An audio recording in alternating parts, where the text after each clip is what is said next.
mpaka Ijumaa, moja kwa moja kutoka VOA Swahili.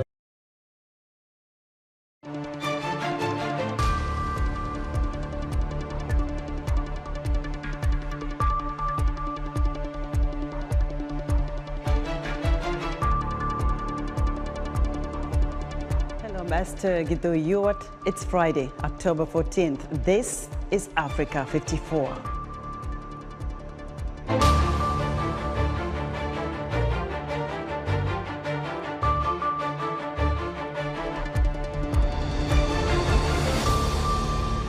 Thousands of people attempt the perilous journey across the Mediterranean Sea every year, searching for a better life in Europe. We'll have a report. Former U.S. President Donald Trump is subpoenaed by a panel investigating the January 6, 2021 insurrection at the U.S. Capitol. Will he testify? And in our entertainment report, South Sudanese-Canadian superstar Emmanuel Jal talks to Heather Maxwell about his new album and the power of music.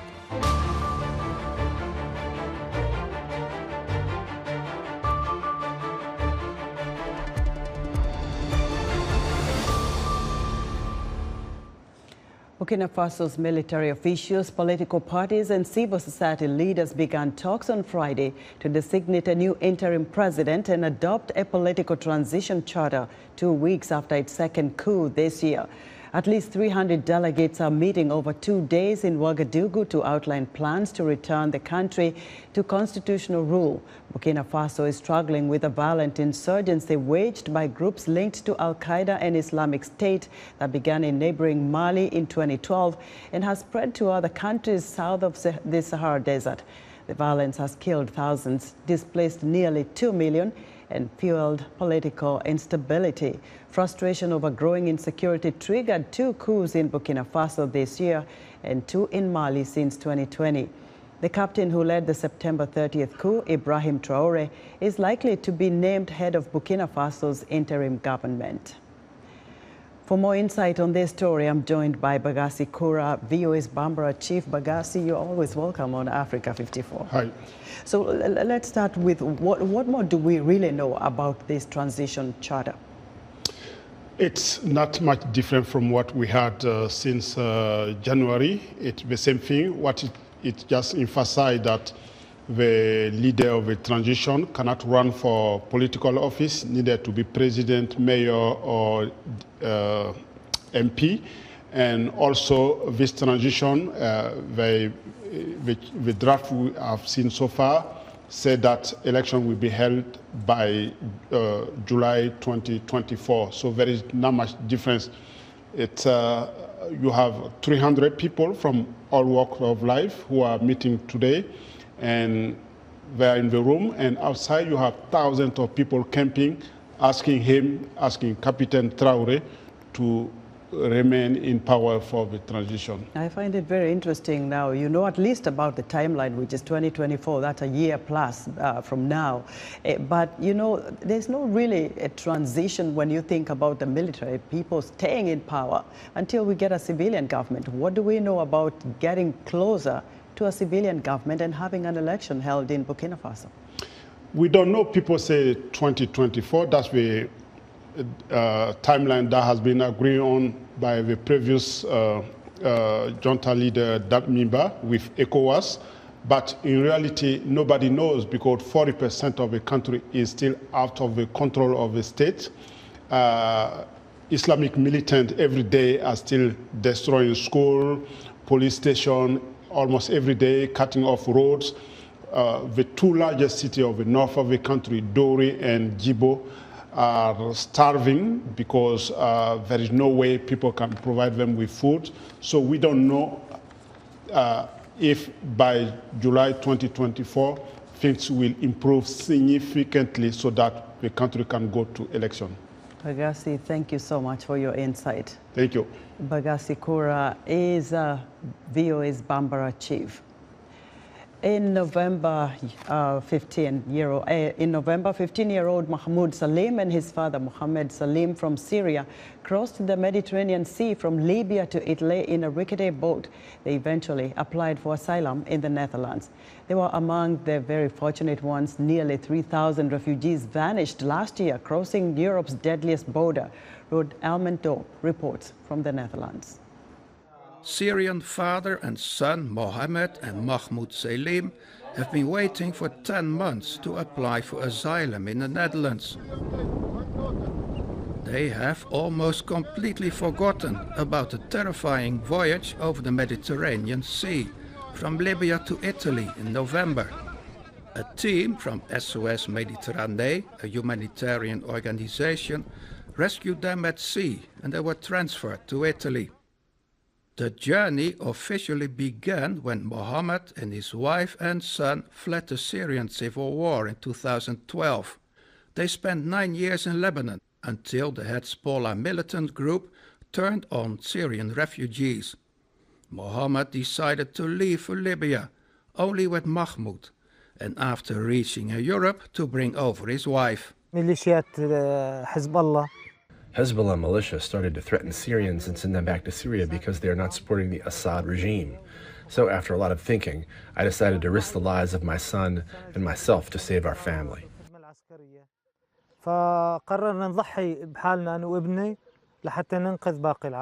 Mohammed and Mahmoud went to Italy only to find that authorities were harassing them there too, and that their asylum request was being held up.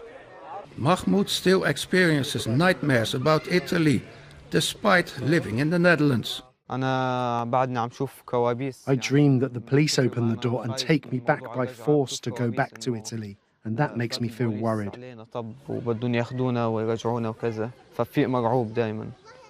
The wait for asylum seems never ending. They pass time in a camp or stroll the neighborhood. Mahmoud goes to school. I want to continue my studies in the Netherlands. I hope to join the Stedin University here and graduate in the United Kingdom. A legal threat looms over the two, however. The European Union's Dublin regulation requires that they be sent back to Italy, the country of first arrival, where they can apply for asylum.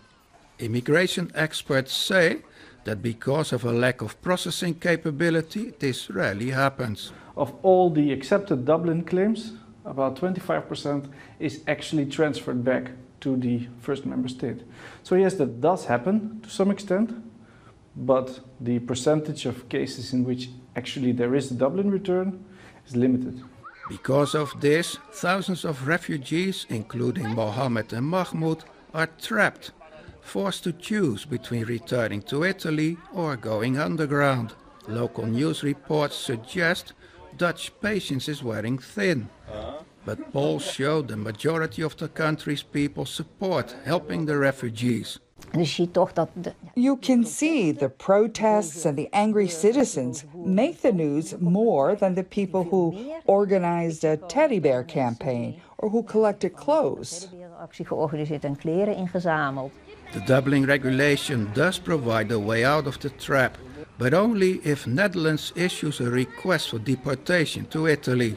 The idea is that if they manage to go into hiding for 18 months, the Dutch government becomes responsible and cannot send them back to Italy. That is what they gamble on and hope for. The father and son are hoping that they will be permitted to stay and finish a journey that started 10 years ago and cost $18,000. Despite their fears of being deported to Italy or made to live in an illegal status. Ruud Helmendorp for VOA News, Zwelo, Netherlands. Ugandan President Yoweri Museveni has signed into law a bill criminalizing some internet activity despite concerns it could be used as a tool to silence criticism. The new legislation increases restrictions in a controversial 2011 law on the misuse of a computer. Museveni signed the bill on Thursday, according to a presidential spokesman's statement. Passed by the legislature in September, the bill was brought by a lawmaker who says those who hide behind computers to hurt others should be punished. For analysis of this new directive, I'm joined via Zoom from Kampala by Alan Sempala Kigozi, Head of Legal Services at Unwanted Witness, a digital rights group. Alan, welcome to Africa 54. Alan, can you hear me?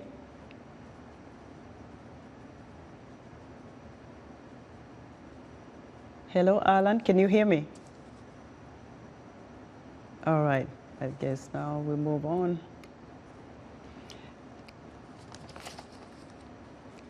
The International Monetary Fund has released its annual report on the economic outlook for Sub-Saharan Africa. The IMF predicts lower growth on the continent and the high inflation, which stands at 9%, causing prices to rise. The IMF is also raising the alarm on food insecurity, especially in the drought-hit Horn of Africa. Abdulrahman Diaz spoke with Luke Eriod, Division Chief for Regional Studies at the IMF.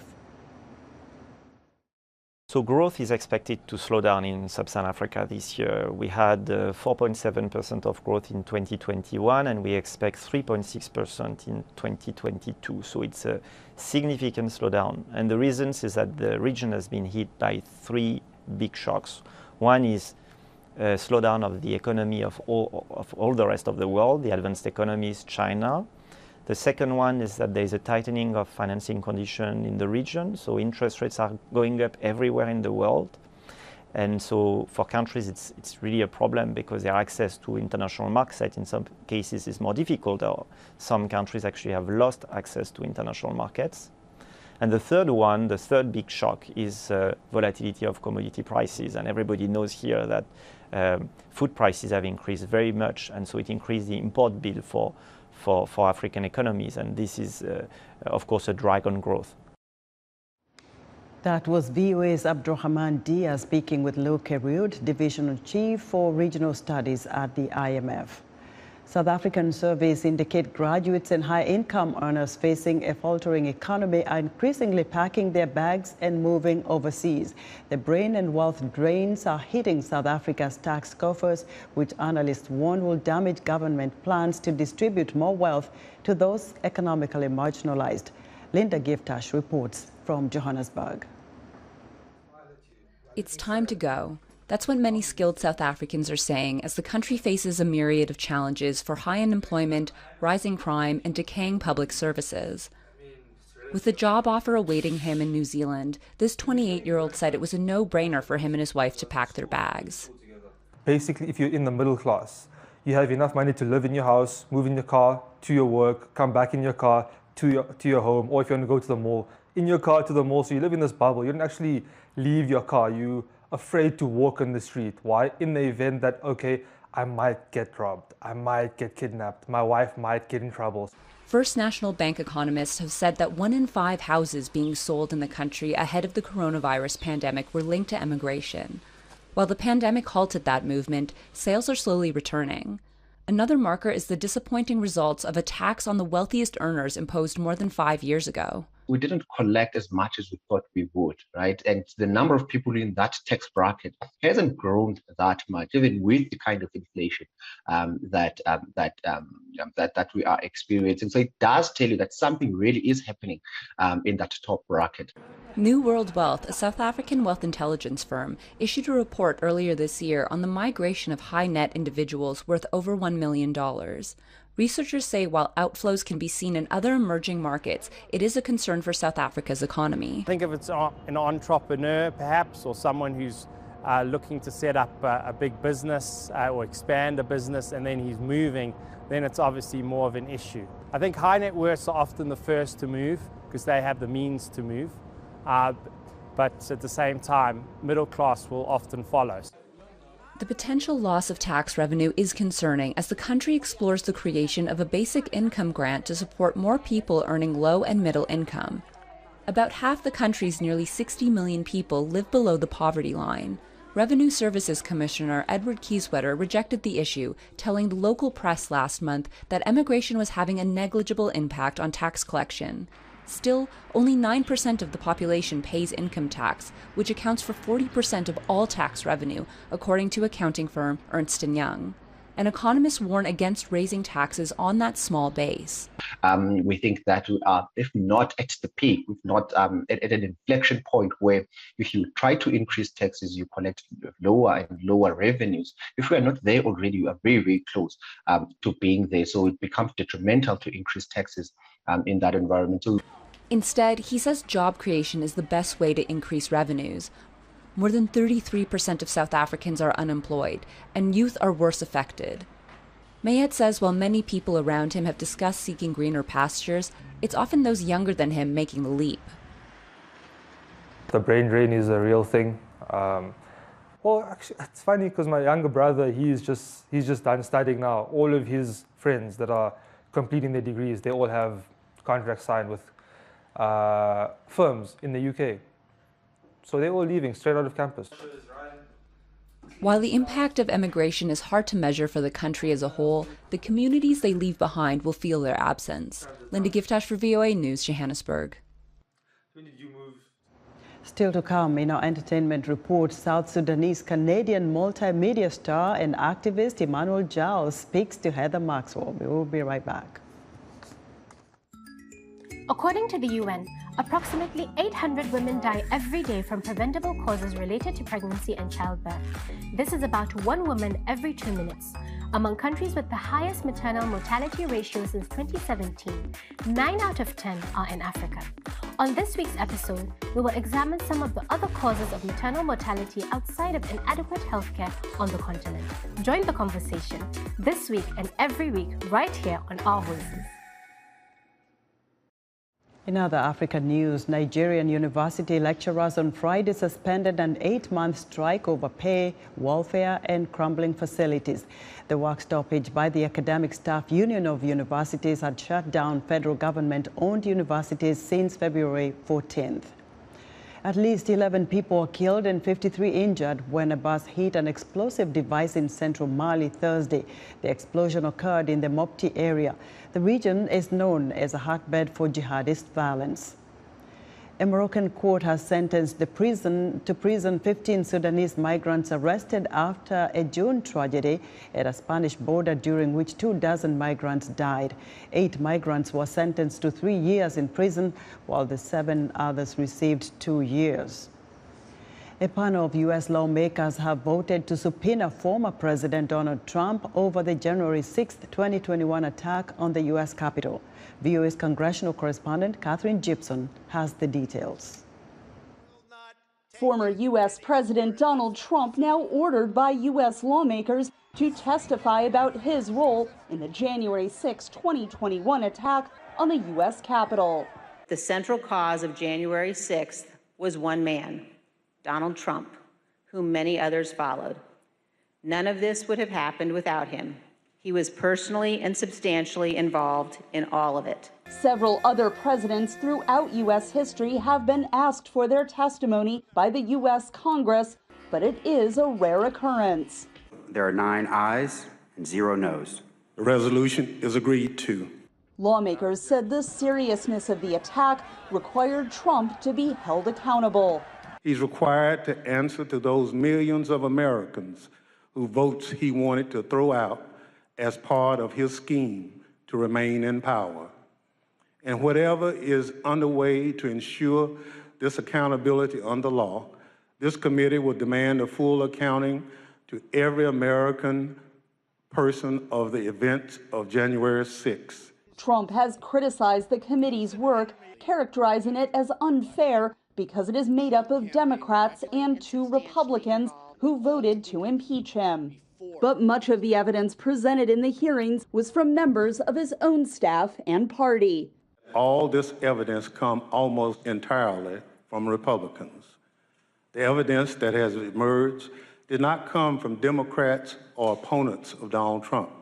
In what's expected to be the final public hearing, investigators show new video of congressional leadership rushed to a secure, undisclosed location, trying to summon help as Trump backers stormed the Capitol. Can you get the Maryland National Guard to come too? And revealed the Secret Service knew of the threat in advance of the attack. Their plan is to literally kill people, The committee does not have the power to place criminal charges, but it can refer its findings to the U.S. Department of Justice. We have sufficient information to consider criminal referrals for multiple individuals. The committee is expected to issue a report on its findings in the coming months. Trump is seen as unlikely to comply with the subpoena, risking a charge of contempt of Congress. Catherine Gibson, VOA News, Capitol Hill. In today's entertainment report, Heather Maxwell speaks to a multimedia star. Hello, Heather. Hi, Esther. Yes, that's right. South Sudanese-Canadian artist, actor, former child soldier, and political activist Emmanuel Jal has an exciting music news. I spoke to him earlier virtually this week to find out more. Emmanuel Jal, it is such a pleasure to have you on Music Time in Africa. Oh, thank you for making it possible. Tell me about your new album, Shanga. This is your 7th album? Yes, it's my 7th album. So Shanga is a thing that I am blessed. Writing songs that can program us positively forward, you know, because most of the song people don't know how songs have got a tremendous way in which they can program us to act certain way that we didn't know. If you listen to a lot of swearing song, over the time you'll start swearing and cussing people. You ask yourself, why? Why did this come around? It's because of the environment that you've exposed your mind. What makes this album special? It's more dancey, it's more positive, it's more African sound driven. When I first began, I'm more hip hop focused. Every artist take a while before they find themselves.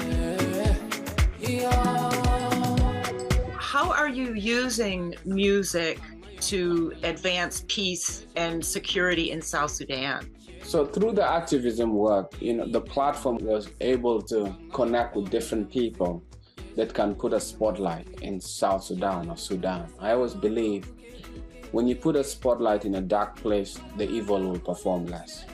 And so with the music, with the awareness, with the campaign, with Save Darfur or Focus in South Sudan, with George Clooney involved, and all of those celebrities and individuals and the organization, plus the addition from the United Nations, all put an effort. It reduces the damage that could have taken place. Rock-a-Boom,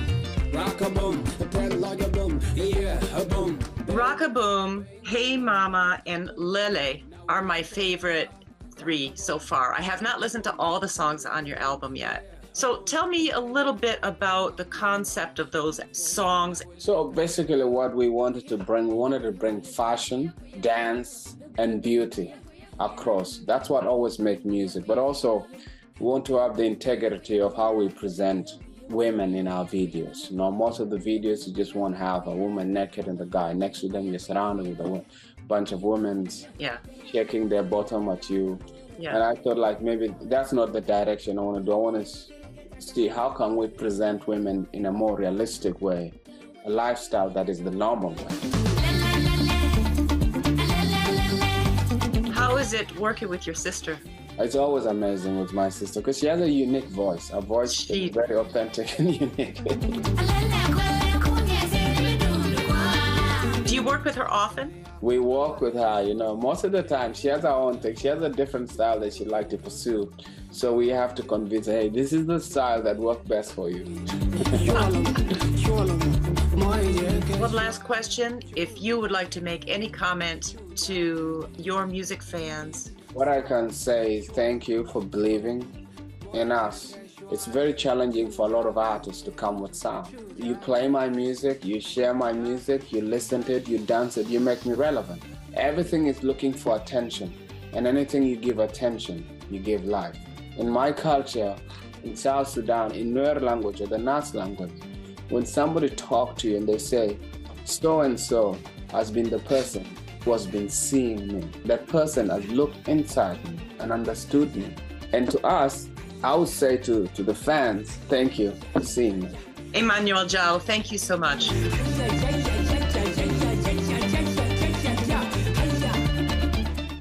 And that's today's entertainment report. Back to you, Esther.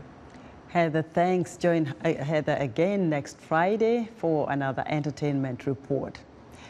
In Africa business news this week, parasites attack crops in Ivory Coast, and miners say industrial action in South Africa is costing them millions of dollars every day. David Doyle has more. Here are 5 business stories making headlines in Sub-Saharan Africa this week. South African miners are losing 815 million rand, or $44 million per day, due to an ongoing strike at state logistics firm Transnet. That was according to industry body the Minerals Council of South Africa on Thursday. The industrial action over pay started more than a week ago, and unions have vowed to keep going, having rejected a revised wage offer. Oil major Shell's Nigerian subsidiary is investigating reports that an illegal oil tap ran on a pipeline it operates for 9 years, a spokesperson has said. Large-scale theft from Nigeria's pipelines has been blamed for hitting exports that have forced some companies to shut down production and crippled the country's finances. A parasite known as Jaseed could reduce Ivory Coast's cotton output by between 30 and 40% this year, the head of the Cotton and Cashew Council said on Wednesday. Adama Coulibaly said it was the first time Jaseed had attacked crops at such a scale. Ivory Coast was once among Africa's lead cotton exporters before civil war broke out in 2002. Democratic Republic of Congo says it has received 9 qualifying bids for 3 gas blocks on Lake Kivu. The bids, the Hydrocarbons Ministry said, were all from privately held Congolese and US companies. And finally, back to South African mining. A new solar plant at the South Deep mine near Johannesburg will supply 24% of its energy, owner Goldfields has said, as the company seeks to curb reliance on sclerotic state power utility Eskom.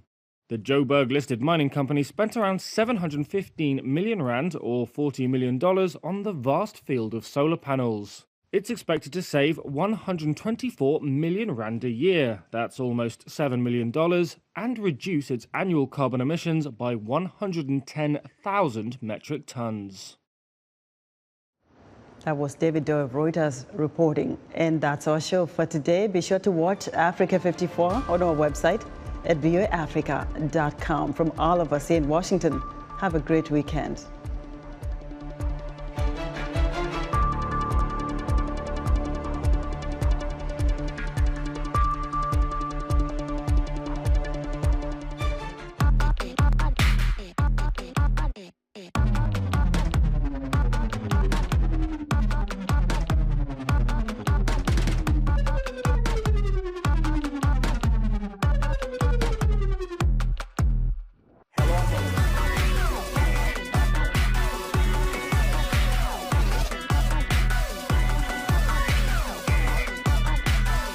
From around the world, let's go.